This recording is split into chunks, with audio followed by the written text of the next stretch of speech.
Okay, so let's take a look at the dashboard for STEMScopes. There's a couple of features here I want to show you before we start to dive into some of the different components. So when you open up your dashboard, this is my teacher account view, so it should be similar to yours.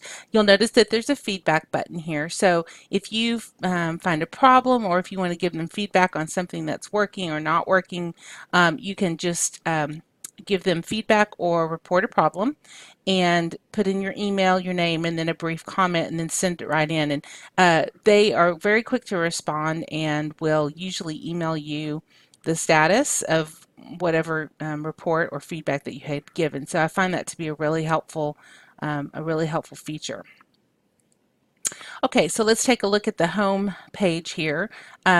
We've got some upcoming lessons here that would be linked up to the planner, which we'll look at a little bit later.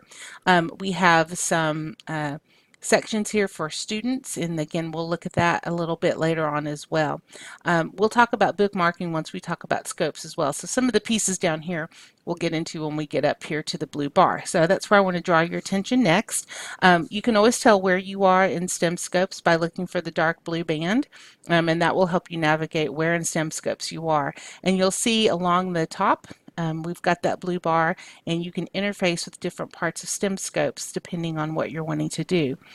We are going to spend most of our time learning about STEMScopes. We'll be spending most of our time here in Scopes, and then some of the other pieces that can help you as well.